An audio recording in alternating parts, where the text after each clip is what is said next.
प्रदोष के समय पर, उससे पहले लक्ष्मी और दरिद्रता फिर भ्रमण पर निकलती है।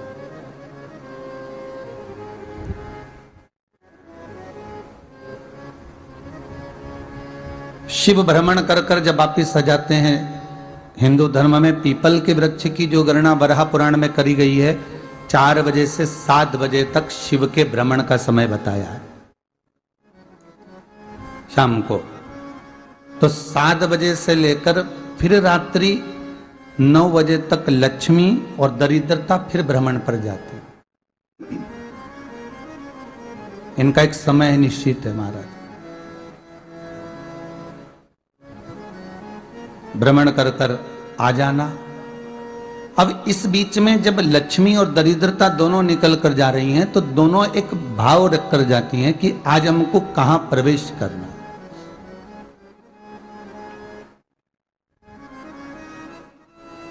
आज हमें किस जगह पर प्रवेश करना है, आज हमें कहां पहुंचना है, आज हमें किस जगह जाना है। और जिस नगर में जिस मार्ग से लक्ष्मी और दरिद्रता निकल कर जाती है, ये दोनों का जब निकलना होता है, इनको स्थान दिया गया जहां पर स्वच्छता हो, घर के दरवाजे पर रंगोली डली हुई हो, द्वार पर जल छीटा गया हो। महाराज, उस द्वार पर लक्ष्मी प्रवेश करती है तो दरिद्रता भी जाने लगती है अंदर। जब दरिद्रता अंदर जाने लगती है तो लक्ष्मी उसको रोक देती है।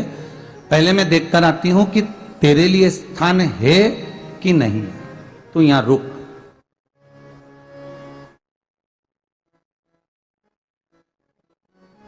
कुछ देर तक दरिद्रता बाहर खड़ी रहती है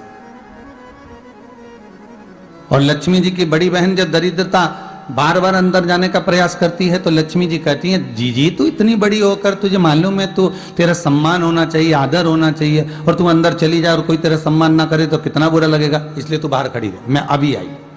अंदर जाती है और जब लक्ष्मी जी भ्रमण कर लेती हैं, अंदर प्रवेश कर कर आती हैं और प्रवेश कर कर आती हैं तो दरिद्रता पूछती है चले अंदर।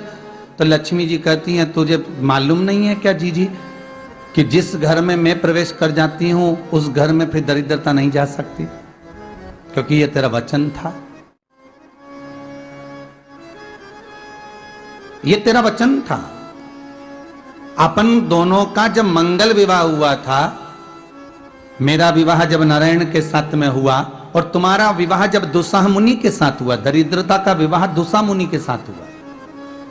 जब अपना दोनों का विवाह हुआ था तो अपन दोनों ने एक वादा करा था कि जिस घर में लक्ष्मी प्रवेश कर जाएगी उस दिन फिर दरिद्रता नहीं जाएगी, और जिस घर में दरिद्रता प्रवेश कर जाएगी उस घर में फिर लक्ष्मी नहीं जाएगी। अब जब मैं अंदर देख कर आ गई हूं तो तू अंदर नहीं जा सकती, अर्थात लक्ष्मी के चरण जिस घर में पड़ गए उस घर में फिर दरिद्रता प्रवेश नहीं कर रही।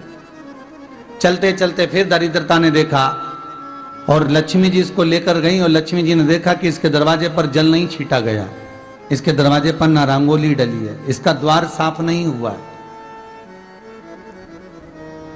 इसके द्वार पर दीप नहीं है, इसके द्वार पर कलश नहीं है, इसके दरवाजे पर ढेर सारा कचरा पड़ा हुआ है, कोई स्वान कोई कुत्ता गंदगी भी कर कर चला गया है, कहीं बिल्ली ने गंदगी कर रखी है, कहीं जीवों ने कुछ गंदा गिरा रखा है। तो फिर लक्ष्मी जी कहती है, जी अब मैं होकर आ गई थी ना, अब तू जा, तू होकर आ।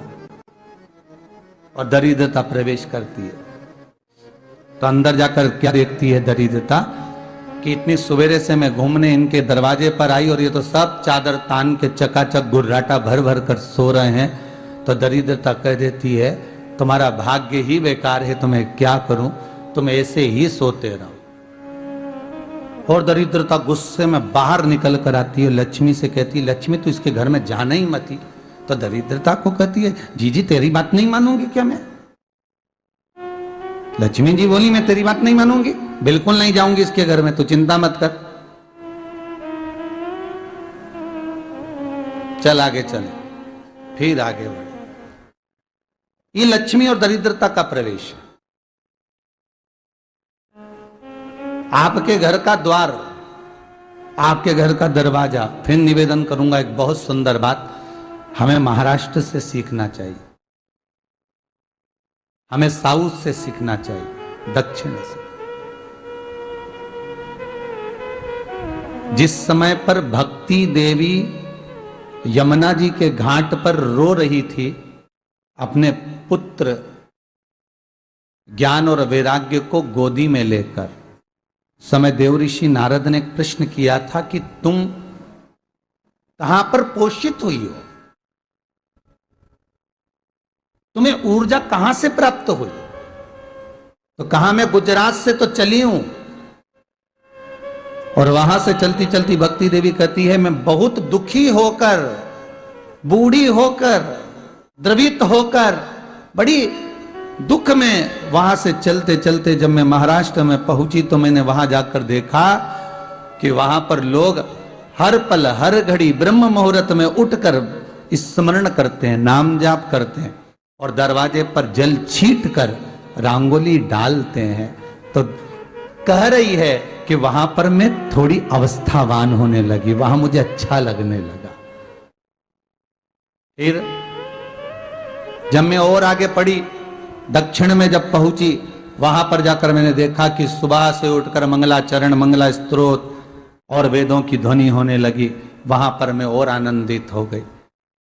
हमें कुछ चीजें महाराष्ट्र से सीखना चाहिए कि वहां रहने वाले जो भगत हैं, वारकरी संप्रदाय के जो भक्त होते हैं, वैष्णव जो धर्म के भक्त होते हैं, उनका नियम है सवेरे के समय घर में पानी है कि नहीं है, पर जब भी वो घर का दरवाजे के बाहर थोड़ा ना थोड़ा पानी तो छींट ही देते हैं। और छींटने के बाद फिर वहां पर अपने यहाँ तो दिवाली पे रंगोली बनती है जी, और वहां पर रोज की रंगोली बन जाती है कि कभी हो सकता है परमात्मा राह भूल कर हमारे घर में प्रवेश कर जाए, इसलिए वहां प्रतिदिन की रंगोली, प्रतिदिन।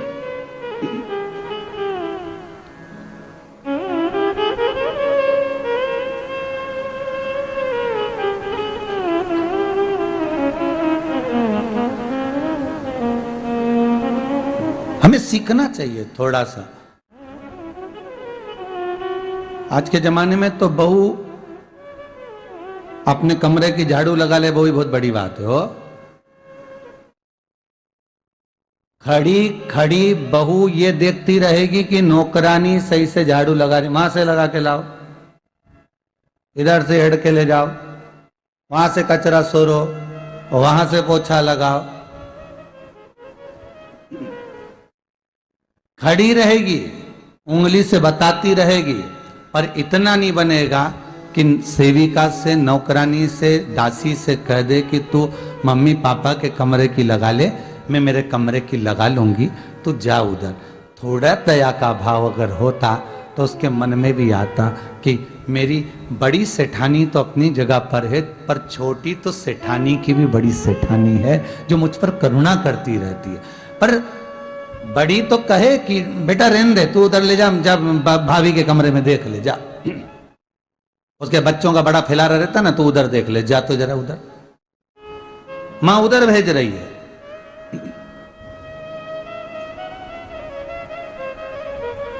थोड़ा सेवा का भाव हमारे भीतर हो।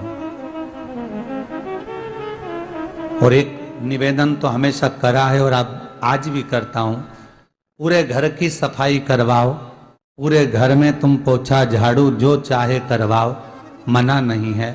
पर एक निवेदन है, रसोई घर के अंदर बहू और बेटी ही जाकर भोजन बनाए तो अन्नपूर्णा सदा कृपा करती है महाराज। बहू और बेटी ही।